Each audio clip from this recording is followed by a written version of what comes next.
오늘 우리가 읽은 이 본문의 말씀을 가지고 시대를 향한 주님의 경고, 통곡하라라는 제목의 말씀을 가지고서 우리 함께 본문을 보려고 합니다. 27절에 보면은 슬피 우는 여자의 큰 무리가 나오는데 이 27절 말씀을 제가 새 번역으로 다시 한번 읽겠습니다. 백성들과 여자들이 큰 무리를 이루어서 예수를 따라가고 있었는데 여자들은 예수를 생각하여 가슴을 치며 통곡하였다. 이 개역성경에서는 슬피 우는 여자의 큰 무리라고 말하고 있지만은 새 번역을 보면 좀 더 정확하게 설명을 해주고 있습니다. 큰 무리가 있었는데 그 큰 무리 가운데 예수님을 위하여 통곡하여 우는 여자의 그 무리들, 그 수는 크지 않았을 것 같습니다. 적은 무리의 여자들이 예수님 위하여 통곡하며 울고 있었던 것입니다.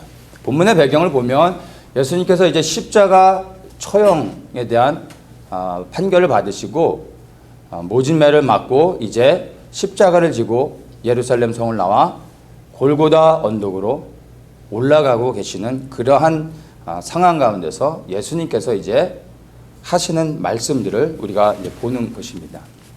여기에 이제 많은 무리들이 예수님을 따라가고 있습니다. 여기에 따라가는 이 큰 무리들은요, 여러 가지 이유들로 쫓아갑니다. 예수님의 그 죽음, 십자가의 처형을 구경하기 위해서. 그리고 그 가운데 예수님을 인간적으로 동정하는 사람들도 있었을 것입니다. 그리고 그 예수님의 죽음을 안타까워하는 사람도 있었을 것이고, 또 예수님이 죽음을 당하는 것을 기뻐하면서 따라갔던 사람들도 있었을 것입니다. 그 가운데 적은 무리지만 예수님의 죽음으로 인하여 안타까워하며 통곡하며 울며 따라가는 여자의 무리들이 있었다는 것입니다. 오늘날 교회를 보면요, 동일합니다. 많은 사람들이 교회를 다니고 있습니다. 교회를 다닌다는 것, 교회를 출석한다는 것은 단순한 종교 행사가 아니라 교회를 나온다는 것은 예수 그리스도를 따른다는 것과 동일하게 우리가 이해할 수 있습니다. 그런데 예수를 따르는 많은 사람들 가운데 이 큰 무리들과 같이 여러 가지 각각의 다른 이유들로 따라가는 사람들이 있습니다. 그냥 습관을 쫓아가는 사람들이 있고요. 그냥 개인적으로 그냥 좋아서 친구 따라 강남 가듯이 재미삼아 어떤 새로운 구경거리가 있어서, 그리고 하나의 어떤 그 문화 행사로서 가는 사람도 있을 것입니다. 그리고 그냥 싫은데도 어쩔 수 없이 가는 사람들도 있습니다. 안 나가면 뭔가 벼락에 맞을 것 같기도 하는 불안한 마음에 그냥 주일 오전은 예배를 드리고 식사를 하고 난 후에 편안하게 그 시간들을 보내기 원해서 나가는 사람들도 있을 것입니다. 그런데 그 중에 얼마의 사람들이 될지 모르지만 예수님을 정말 사랑하기 때문에 교회에 나와서 예배를 드리는 사람들도 있습니다. 여러분들은 어떠한 이유로 오늘 교회에 나오셨습니까? 많은 사람들이 가지고 있는 그 교회를 나오는 이유는 각각 다릅니다. 다른 사람들을 볼 것이 아니라 나는 오늘 이 시간 예배에 무슨 이유로 어떠한 목적을 가지고 이 자리에 나와서 예배를 드리고 있습니까? 예수 그리스도를 사랑해서 나오지 않았다라면 그 다른 모든 이유들은 예수님과 상관이 없는 것입니다. 우리가 예배에 나와 주님을 찬양하고 기도하며 말씀을 통하여 주님의 뜻을 분별하고 하는 것은 단 하나, 바로 예수님을 사랑하기 때문에 그 말씀을 통해 또한 순종하기 위해서 교회에 나와 예배를 드리는 것입니다. 정말 여러분들의 매일 습관으로 나오는 이 예배가 단순히 어떤 나와 어떤 그 다른 목적이 아닌, 나를 위한 것이 아닌 바로 예수님을 사랑해서 나오는 그 단 하나의 이유가, 그것이 또한 여러분의 교회 나와 예배드리는 이유요 목적이 되기를 축복합니다. 여기 보면 이제 예수님을 위하여 우는 자들이 나오는데 이 우는 자들에 대해서 초점을 맞춰 한번 좀 보려고 합니다. 예수님의 그 죽음을 안타까워하며 우는 여자들.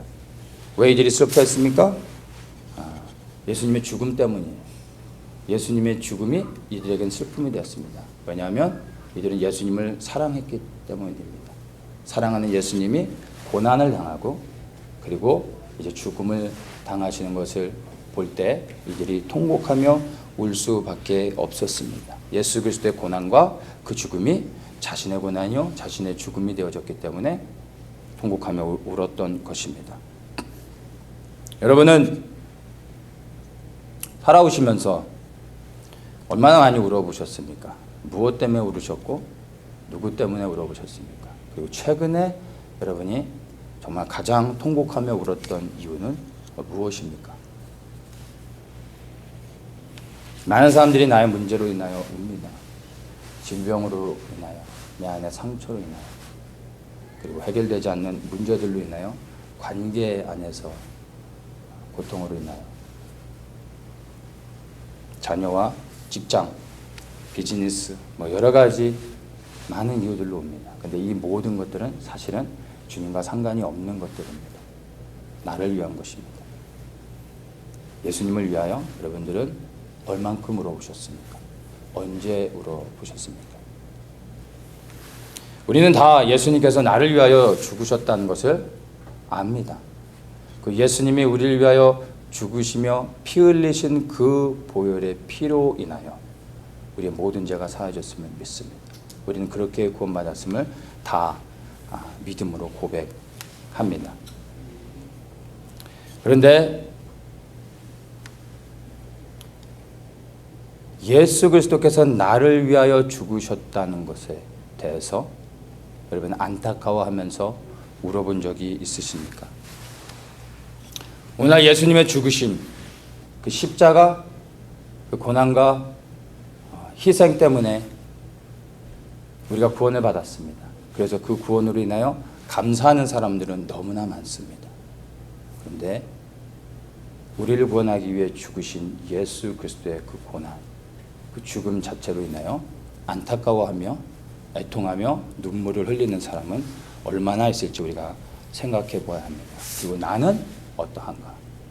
예수 그리스도의 죽음에 대하여 더 많은 감사를 하고 있는지, 아니면 나를 위하여 예수님이 죽으실 수밖에 없으셨다는 것을 인하여 너무나 죄송스럽고 그리고 너무나 마음이 아파 통곡하며 우는 모습이 내 안에 더 많이 있는지 우리 자신 한번 돌아볼 필요가 있습니다. 분명한 사실은요,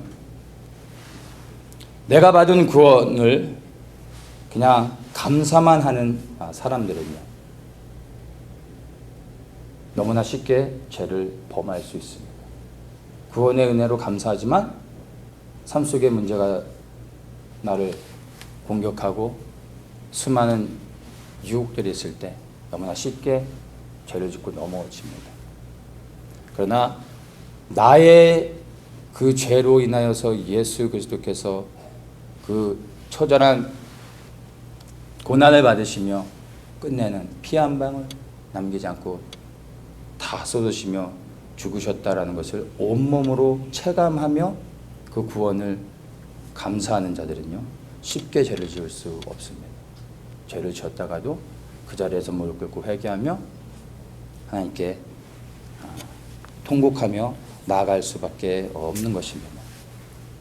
오늘날 우리의 교회 안에서 또 우리 한 사람 한 사람들이 정말 구원의 감격이 더 큰지, 아니면 내가 받은 그 구원 너무나 감사하지만 너무나 감격스러운 거지만 그 구원이 이루어지기까지 예수님이 치르신 희생으로 인하여 마음 아파 그리고 통곡하며 우는 애통하는 그런 모습이 내 안에 더 많이 있는지 살펴보아야 합니다. 그러한 자들이 사실은 죄를 이기고 구원의 감격 안에서 매일의 삶 속에 승리하며 살아갈 수 있기 때문입니다. 그러한 예수님으로 인하여 애통하며 통곡하며 우는 그런 마음이 우리 안에 충만하기를 예수님의 이름으로 축복합니다. 28절에 보면요, 예루살렘의 딸들아 이렇게 말합니다. 예루살렘은 창세전부터 하나님께서 그분의 영광스러운 이름을 두기 위해 특별히 구별하신 곳입니다. 또한 죽으시고 부활하셨고 승천하신 주님께서 이제 다시 오셨을 때 그 영광의 보좌를 펴시고 온 열방을 다스리실 그러한 거룩한 처소가 있는 곳이기도 합니다. 그래서 예루살렘의 딸들아 라고 말할 때는요, 하늘의 하나님, 창조주 하나님을 믿는 것이며 또한 다시 오셔서 통치하실 예수 그리스도를 믿는 것입니다. 바로 그러한 사람들을 예루살렘의 딸들아 이렇게 표현하고 있는 것으로 우리가 이해할 수 있습니다. 바로 이들을 향하여 하늘의 하나님 그리고 온 열방의 통치자 예수 그리스도를 믿는 자들을 향하여 주님께서 하시는 말씀입니다. 나를 위하여 울지 말고 너희와 너희 자녀를 위하여 울라. 이 예루살렘의 딸들은 예수님을 위하여 울고 있었습니다. 근데 예수님께서 이들을 향하여 말씀하시는 것입니다. 너희를 위하여 울라. 예수님께서 예수님을 따라오는 큰 무리들을 향해서 말씀하고 있는 것이 아니라 예수님을 위하여 통곡하며 울고 있는 자들을 향하여서 말씀하시는 것입니다. 너희와 너희 자녀를 위하여 울라. 이 말은 우리와 그리고 우리의 자녀 세대, 즉 이 시대를 향하여 하나님께서 통곡하며 울라라고 말씀하고 있는 것입니다.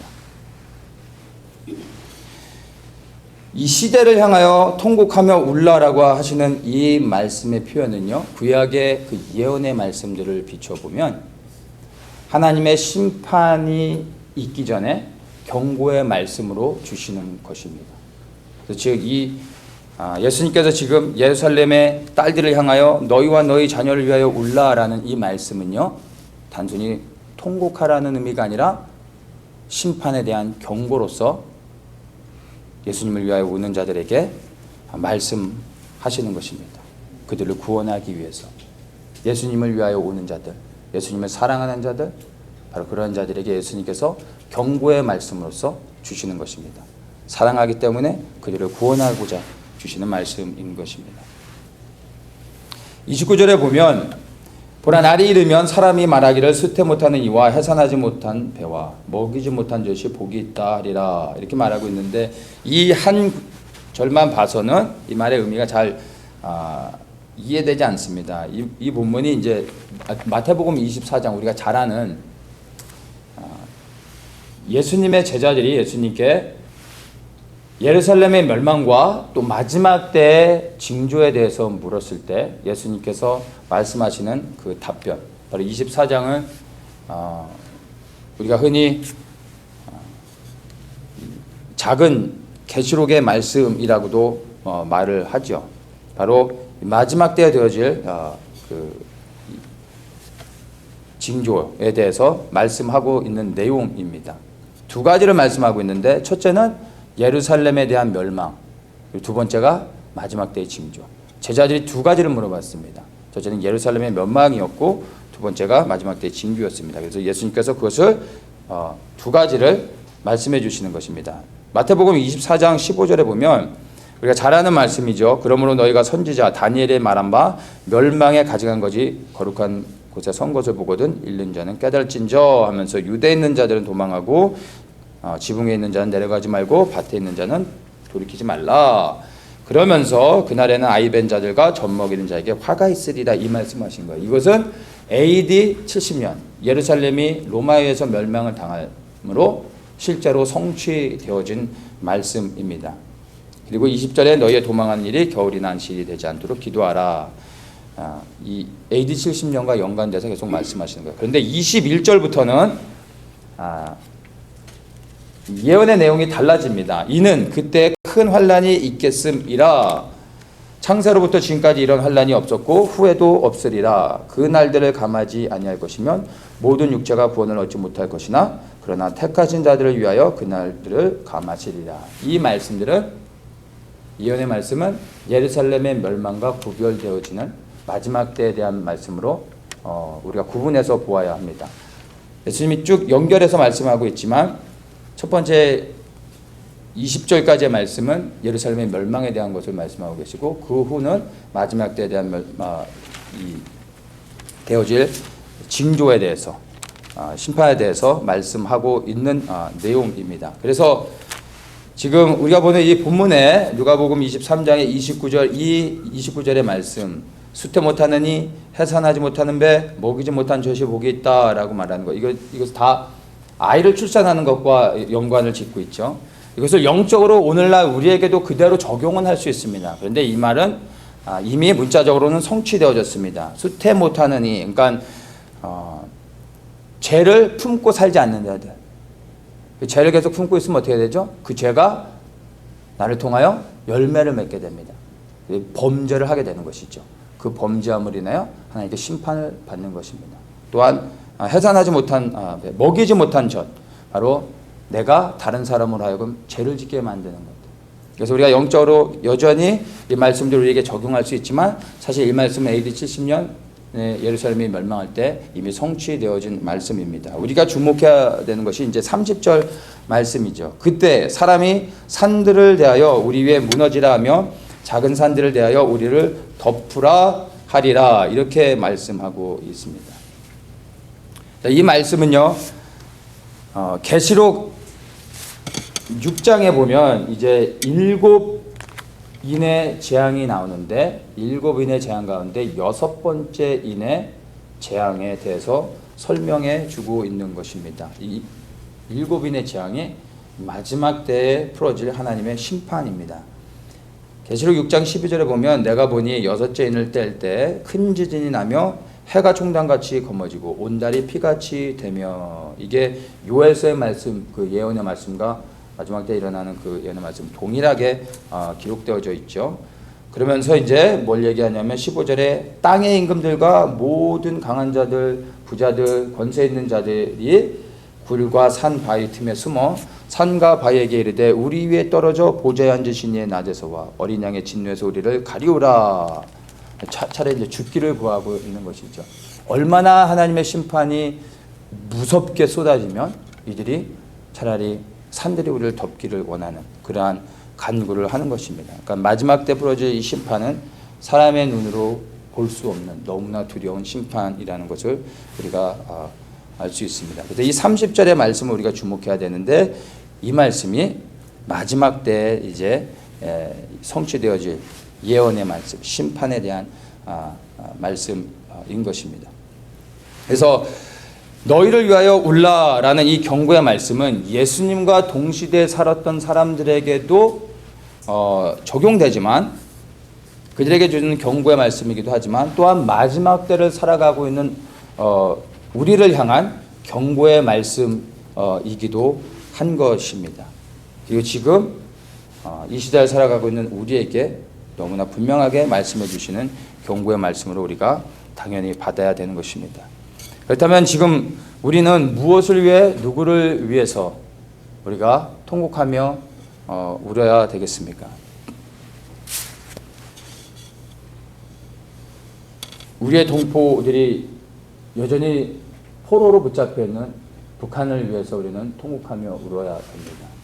그것은 특별히 우리 한국 민족에게 하나님이 지으신 부담입니다. 이것은 우리가 벗을 수 없습니다.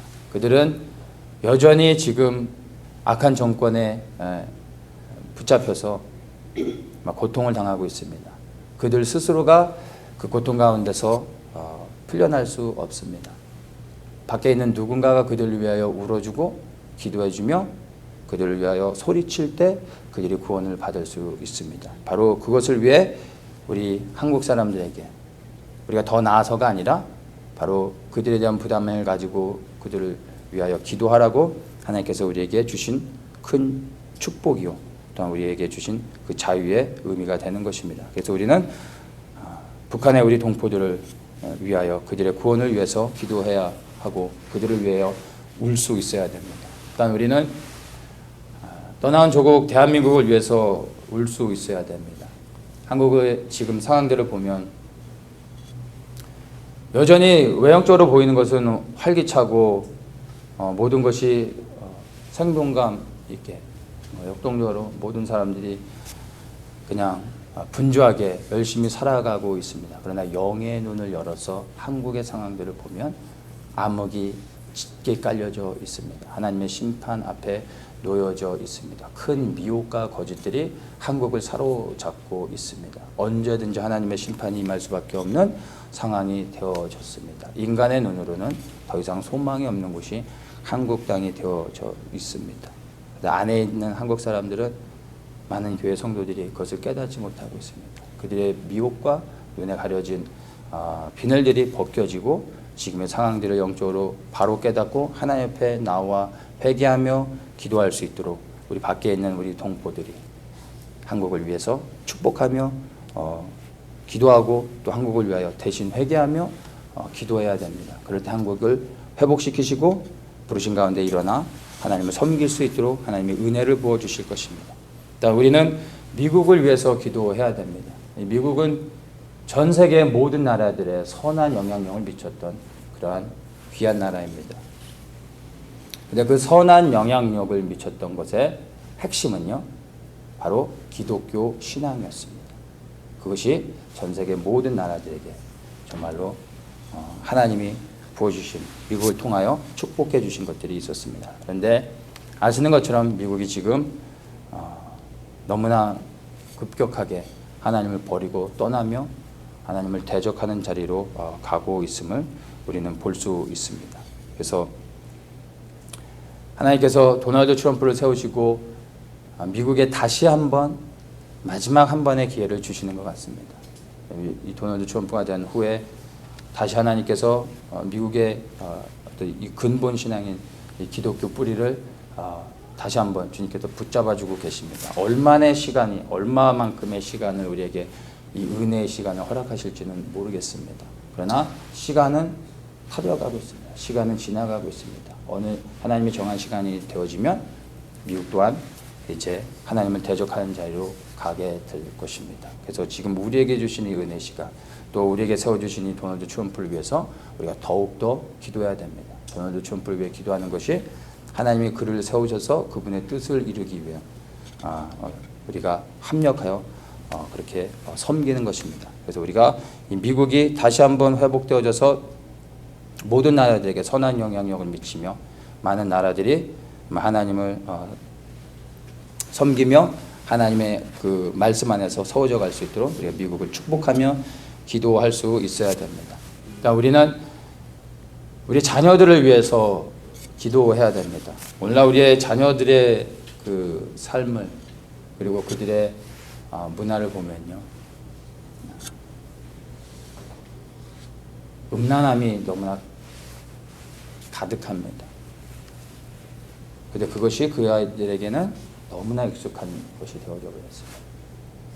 어린아이들이 너무나 폭력에 노출되어 있습니다. 분노에 사로잡혀 살아가고 있습니다. 그리고 거짓에 이 아이들이 너무나 붙잡혀 살고 있습니다. 그런데 그것들을 가만히 보면요, 그 모든 음란함과 폭력과 이 거짓들, 이 모든 것들이 우리 기성세대를 통해서 흘러간 것입니다. 사실 우리가 그들에게 뿌려놓은 것입니다. 이 아이들 스스로가 음란을 선택하거나 폭력을 선택하거나 스스로 분노에 사로잡힌 것이 아니라 기성세대들이 우리의 유익을 위해서 우리 아이들에게 그러한 환경을 허락한 것입니다. 그래서 우리 아이들이 사실은 그런 것들에 음란을 즐겨하는 것이 아니라 사실은 그것에 고통받고 있는 것이고 폭력으로 인해 고통받고 있는 것입니다. 우리는 자녀들을 위해 울어야 됩니다. 회개하며 우리 자녀들을 위해 통곡하며 울 수 있어야 됩니다. 그럴 때 하나님께서 우리 자녀들을 회복시켜 주시고 이 마지막 시대에 하나님의 거룩한 나시린의 세대로 일으켜 하나님을 섬길 수 있게 해주실 것을 믿습니다. 그렇기 때문에 우리는 자녀들을 위해 통곡하며 울 수 있어야 됩니다. 우리는 예루살렘을 위해서 울어야 됩니다. 예루살렘은요, 하나님의 눈동자입니다. 단 한순간도 하나님은 예루살렘을 향하여 눈을 떼지 않으셨습니다. 하나님은 예루살렘을 특별히 사랑하십니다. 우리는 예루살렘의 평안을 위해 기도해야 합니다. 뉴스를 보면 이유 없이 반유대주의가 전 세계적으로 극성을 벌이고 있습니다. 더 심해질 것입니다. 유대인들에 대한 핍박이 더욱더 가중되어질 것입니다. 이렇게 되어질수록 유대인들은 모든 이방인들을 향하여 마음을 닫게 됩니다. 그것은 결국 예수 그리스도를 부인하고 거부하게 만드는 것입니다. 사단의 미혹이죠. 그래서 우리는 더욱더 예루살렘을 위해 기도해야 됩니다. 상처받고 여전히 복음의 마음을 열 수 없는 안타까운 우리 유대인들을 향해서 우리가 그들을 품고 축복하며 그들을 위해 울어야 됩니다. 그럴 때 하나님께서 그들의 이 예루살렘을 하나님의 사랑하는 특별히 구별하신 유대인들을 회복시키시고 그들을 구원해 주실 것을 믿습니다. 그런데 안타깝게 이 시대를 향하여 울라라는 하나님의 말씀을 이 시대가 어떻게 흘러가고 있는지 분별하지 못하면 통곡하라는 이 말씀을 우리를 향하여 주시는 경고의 말씀으로 받지 못합니다. 시대를 분별하지 못하면 이 통곡의 의미를 왜 통곡해야 되는지를 알지 못하는 것입니다.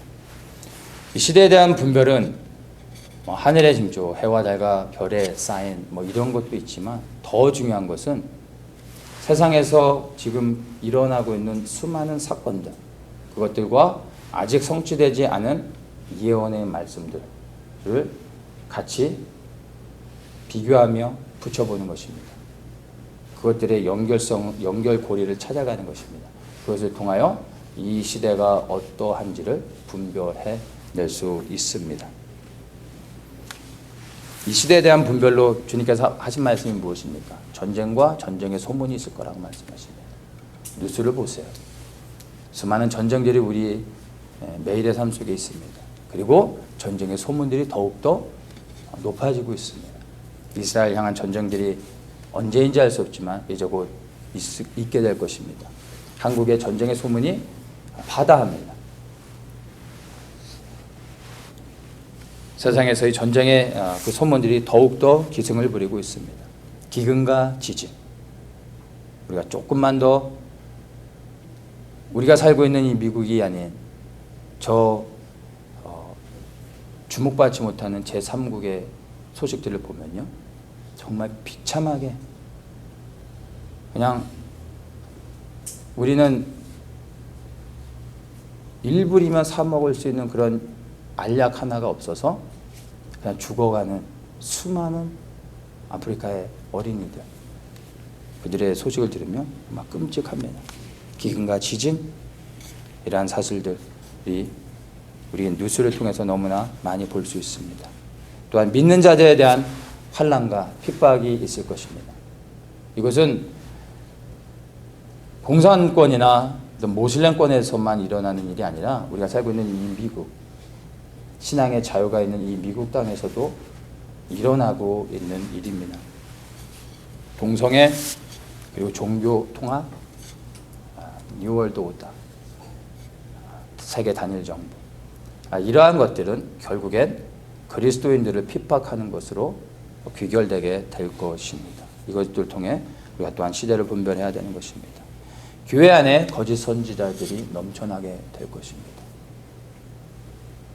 안수받아 목사가 됐다고 다 따라갈 수 있는 것이 아니라 성도 한 분 한 분이 스스로 기도하며 분별해야 됩니다. 성경에서는 분명히 거짓 선지자들의 미혹이 넘쳐날 것이라고 말하고 있습니다. 그 미혹하는 거짓 선지자들은 교회 안에 있습니다. 불법이 성행하게 될 것이고 더욱더 극성을 부리고 무엇보다 사랑이 식어질 것입니다. 일상에서 우리가 듣는 뉴스들을 보세요. 가정 안에서 일어나는 사건들을 보세요. 입에 담을 수 없는 끔찍한 사건들. 모르는 사람들끼리 일어나는 사건이 아니라 가정 안에서 가장 사랑해야 될 사람들이 정말 충격적인 그런 사고들로 뉴스를 장식합니다. 이런 사건들이 너무나 익숙해지다 보니까 이제는 그냥 당연한 것으로, 그냥 그저 그런 것으로 사람들이 무관심하며 그 의미를 생각하지 못하고 지나가고 있습니다. 이 모든 것들이 시대에 대한 분별인 것입니다. 이 시대를 분별할 수 있는 지혜가 모든 성도님들 한 분 한 분에게 있기를 원합니다. 그래서 정말 지금이 그 어느 때보다 가장 통곡하며 우려해야 될 시기임을 이 말씀을 통해서 예수님께서 우리에게 이 마지막 시대를 살아가는 우리에게 경고의 말씀으로 주고 계신 것입니다. 그러나 안타깝게 많은 사람들이요 자기의 일들로 너무나 바빠서 시대를 분별하지 못하며 살아가고 있습니다. 아니 관심이 없습니다. 왜냐하면 내가 원하는 것들, 내가 관심 있는 것들, 그런 것들을 쫓아가기도 바쁘기 때문입니다. 자기의 즐거움만을 쫓아 살아가고 있습니다. 나의 즐거움을 쫓아 살아가고 나의 만족을 찾고 있는 사람들이 어떻게 우는 것을 원하겠습니까? 통곡하여 울라라고 하는 예수님의 말씀에 귀 기울일 수 있겠습니까? 오늘날의 세상의 모습을 보면 결코 우는 것을 원치 않습니다. 아니 우는 자들은 어리석은 자의 불쌍한 자로 여깁니다. 그러나 성경에서는 그렇게 말하고 있지 않습니다. 이 땅에서 믿는 자들이 우는 것은요 결코 손해보는 것이 아닙니다. 눈물로 씨를 뿌리는 자가 기쁨으로 단을 거둘 것이라고 성경은 분명히 말하고 있습니다. 눈물로 뿌리는 자들이 거두게 되는 것입니다. 애통하는 자가 복이 있다고 말씀하십니다. 그 애통하는 자들이 위로를 받을 것이라고 말씀합니다. 그 위로가 무엇입니까? 영원한 구원인 것입니다. 무엇 때문에 애통해야 됩니까? 이 예루살렘의 여인들과 같이 예수님으로 인하여, 예수님을 위하여, 예수님 때문에 통곡하며 우는 자들, 바로 이러한 자들이 위로를 받게 되고 영원한 구원을 얻게 되는 것입니다. 천국에서 영원히 기뻐하고 즐거워하길 원한다면 바로 나그네로 살아가는 이 땅에서 우리가 육신의 즐거움을 쫓아 살아가는 것이 아니라 애통하며 눈물 흘리며 예수님의 마음을 가지고 무너진 곳을 향하여 갈라진 틈을 막아서며 애통하며 울어야 되는 것입니다. 이기기를 다투는 자마다 모든 일에 절제한다라고 말씀하고 있습니다. 경주에서 이기기를 원하는 사람은요 자기의 삶을 절제합니다. 왜냐하면 우승하기 위해서입니다. 이기기 위해서다. 잘 거 다 자고 먹을 거 다 먹고 쉴 거 다 쉬고 할 일 다 하면서 경기하는 사람은 없습니다. 모든 사람들이 다 할 수 있는 것들을 스스로 절제하며 자신을 훈련시킵니다. 왜냐하면 승리하기를 원하기 때문입니다. 우리가 이기기 원하는 그 승리는 무엇입니까? 영원한 천국인 것입니다. 그 천국을 얻는 것이, 그 천국에 들어가는 것이 우리에게서 승리하는 것이요 계시록에서 말하는 이기는 자의 축복인 것입니다. 이렇게 곧 누리게 될 영광스러운 승리를 위해서 당장의 즐거움을 절제하고 통곡하는 자리로 나아갈 수 있는 자들, 그러한 자들이 복된 자들이요 또한 우리에게 경고의 말씀으로 주고 계신 것입니다. 스가랴 9장 9절에 이렇게 말씀합니다. 시온에 따라 크게 기뻐할지어다. 예루살렘에 따라 즐거이 부를지어다. 보라, 내 왕이 내게 임하나니 그는 공의로우며 구원을 베풀며 겸손하여서 나귀를 타나니 나귀의 작은 것 곧 나귀 새끼니라. 이 말씀은요 예수님이 이제 재림하시는 그 장면을 설명해 주고 있는 것입니다. 시온의 딸들을 향하여, 예루살렘의 딸들을 향하여 말씀하십니다. 내 왕이 내게 임하나니. 예수 그리스도, 우리의 왕 되신 예수 그리스도께서 이 땅에 오고 계신 것입니다. 왕이 오고 계십니다.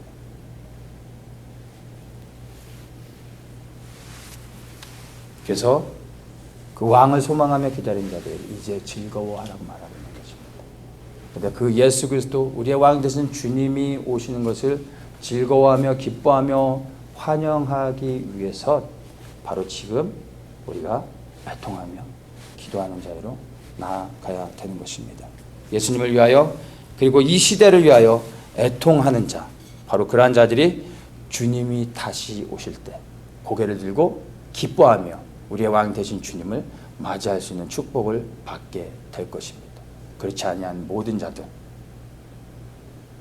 계시록 6장의 말씀과 같이 예수님을 고개를 들고 맞이하는 것이 아니라 두려워 떨며 산들이 자기를 덮기를 원하는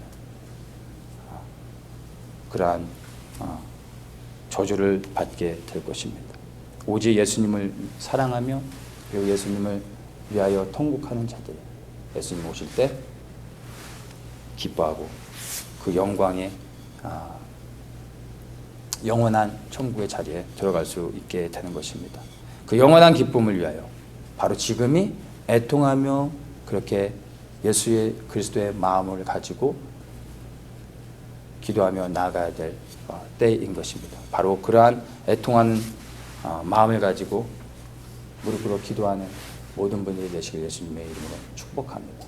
그리고 우리가 받을 영원한 구원을 소망하십시오. 주님 오실 때 반드시 우리는 그 영광스럽게 주님 앞에 서게. 이제 오늘 우리가 이곳에서 온타리오에서 이제 마지막 예배를 드리고 이제 다음 주부터는 플루톤에 들어가서 새로운 예배 처소에서 주님을 이제 예배하게 될 것입니다. 마지막 이곳에서 드려지는 예배 가운데서 주님에게 우리에게 주신 말씀이 바로 통곡하라는 것입니다. 이 말씀을 우리가 정말로 의미 있게 받아야 됩니다. 우리가 새롭게 우리 주님께서 정말 은혜 가운데서 기적적으로 우리에게 새로운 예배 처소에서 이제 주님을 다시 섬길 수 있도록 실제적인 개척이 되는 거죠. 우리에게 이런 기회를 주신 것은 통곡하게 하기 위함입니다. 우리는 더 많은 시간을 우리에게 허락하신 예배 처소에서 무릎 꿇어 기도하며 나라와 민족을 위하여, 미국을 위하여, 열방을 위하여, 예루살렘을 위하여 통곡하며 기도해야 됩니다. 더 깊은 기도로 들어가야 되고 이 기도가 뚫려야 됩니다. 그 많은 중보자들이 모이게 될 것이고 그리고 함께 모여 하나님의 나라와 영광이 이 땅 가운데 실제적으로 임할 수 있도록 우리는 그렇게 기도하게 될 것입니다. 바로 그러한 일들을 위하여 우리에게 편안하게 예배드릴 수 있도록 좋은 환경을 허락해 주시는 것이 아니라 바로 더 깊은 기도 가운데 끊임없이 기도로 나아가게 하기 위해 우리에게 그렇게 새로운 예배 처소를 허락하신 것입니다. 이제부터 우리가 정말 애통하는, 통곡하는 자들이 되어져서 주님이 우리에게 명하신 그 모든 일들을 그렇게 넉넉히 감당하는 저희들 되기를 예수님의 이름으로 다시 한번 축복합니다.